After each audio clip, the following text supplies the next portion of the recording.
commence en nous la vie éternelle, la vie de Dieu, la foi nous rend victorieux des tentations. Et le quatrième bien que produit la foi, c'est quoi, selon vous?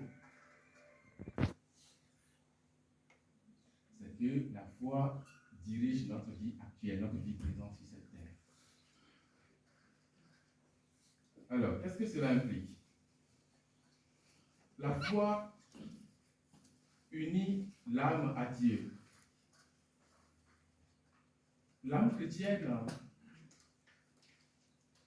peut contracter une façon de noces avec Dieu. Si vous connaissez Sainte Marguerite Marie, appareil mondial, où on parle des noces mystiques, où nous sommes invités à répondre à l'amour, amour pour amour. C'est ça que la foi nous permet de vivre. Notre âme devient épouse du Christ. Notre âme contracte mariage avec Dieu. Comme il est signalé dans la lettre, dans le livre d'Osée lui-même, chapitre 2. C'est le Seigneur qui s'adresse à Israël, son peuple qu'il aime, dit, Dieu se comporte en un époux séducteur qui dit, je séduirai ma fiancée, je la conduirai au désert et je parlerai à son cœur. Donc, je t'épouserai dans la foi, dans d'autres traditions, dans la fidélité. Parce que Dieu, il est fidèle. C'est ce que fait la foi dans notre vie. Et nous, concrètement, qu'est-ce que cela implique pour nous? Cela veut dire que chaque jour qui se lève, quand je à mon lit, vous pouvez, ce n'est pas très conseillé, de prier dans son lit, parce qu'on peut être vite pris par le sommeil. Quand je me lève de mon lit, mon point de prière ne doit pas être très loin de mon lit, je m'agenouille et je dis au Seigneur, oui, cette journée, je veux la vivre avec toi. Je remets ma vie entre tes mains, comme chrétien. Ce qui est plus important dans notre vie, c'est notre âme. Donc, je remets mon âme entre les mains de Dieu.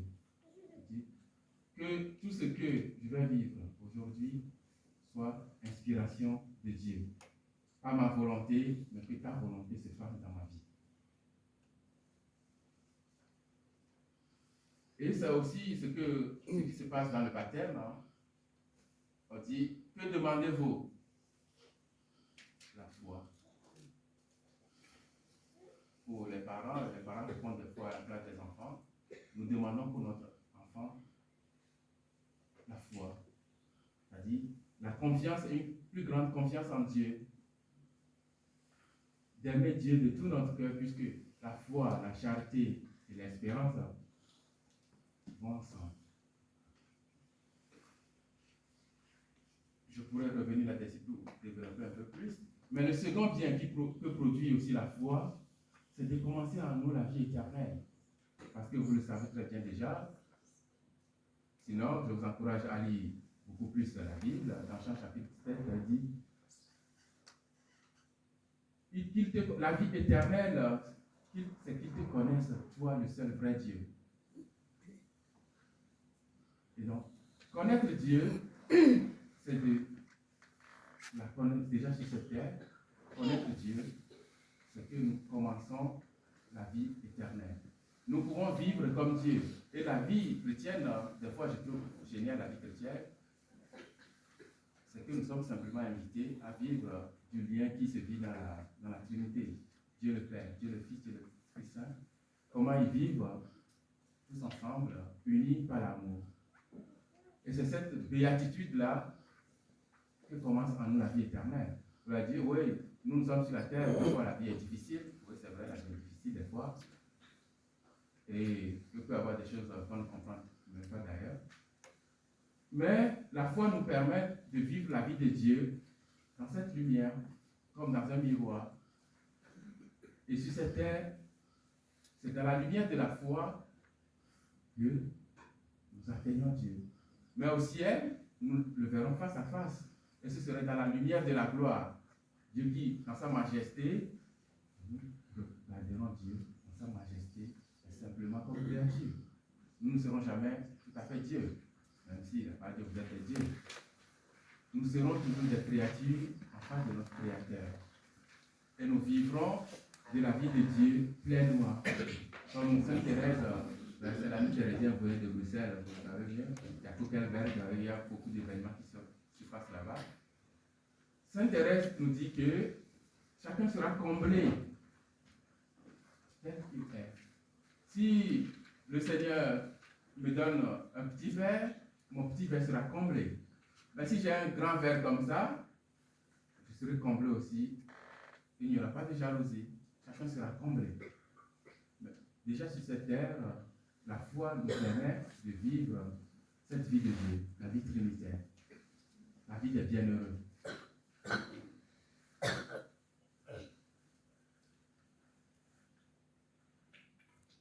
Et c'est une béatitude, hein? Bienheureux ceux qui croient sans avoir vu. Nous voyons comme dans un miroir, comme le dit Saint Paul aujourd'hui. Mais au ciel, nous verrons face à face dans sa gloire. Le troisième bien qu'opère opéré par la foi, c'est de diriger notre vie présente. C'est-à-dire, comment est-ce que la foi dirige ma vie présente? La foi nous permet nous informe qu'il existe un seul Dieu, unique, fidèle, qui ne se trompe jamais et qui ne peut jamais nous tromper. La foi nous apprend aussi que Dieu récompense les biens, ceux qui font du bien. Dieu récompense ceux qui font du bien. Et puis des fois, nous pouvons remarquer aussi que ceux qui ne font pas du bien, ils sont des fois plus heureux que nous. Ceux qui ne font pas des méchants, entre guillemets, les méchants, il y a certains qu'on peut dire qu'ils sont méchants, mais ces méchants, on peut dire qu'ils prospèrent dans la vie. Et pourquoi? Est-ce que Dieu, comme le dit la parole de Dieu, Dieu patiente envers ceux-là pour qu'ils se convertissent. Dieu aurait pu les faire mourir, les détruire. Mais ils sont aussi créatures de Dieu, comme la pluie de ce matin que vous avez frappé jusqu'à l'église. Hein? Dieu, la pluie, elle tombe sur les méchants comme sur les bons. Et ça, c'est l'œuvre de Dieu. Donc, si je sais que Dieu existe et qu'il récompense les bons et qu'il punit les méchants, alors je peux dire, je vais aimer Dieu, je vais prendre le moyen précis pour aimer Dieu. Si je vis bien, Dieu va me récompenser. Alors, la foi me permet de prendre des bons moyens pour pouvoir vivre. J'ai commencé à ce temps, au temps du carême, l'Église nous invite à prendre des moyens pour témoigner à Dieu que nous l'aimons. Et nous avons choisi plein de moyens, aller à la messe plus souvent, aller se confesser plus souvent, regarder moins son écran, visiter les malades, les œuvres de miséricorde. Vous en avez fait plein. Et ça, c'est la foi qui vous permet de faire cela. C'est la foi qui dirige votre vie présente pour que vous soyez à Dieu, pour que vous soyez sur la bonne voie.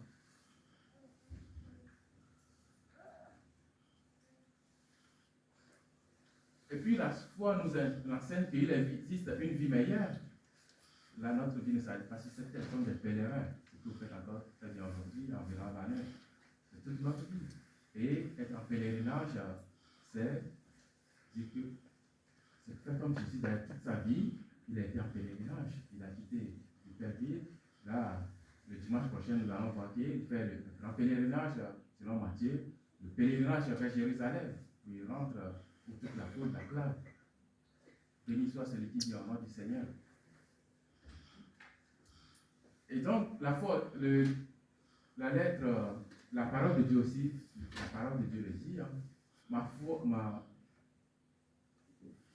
comment il le dit, le juste vivra par la foi. Donc, parce que ça veut dire que la foi nous aide à mieux vivre, à mieux se comporter.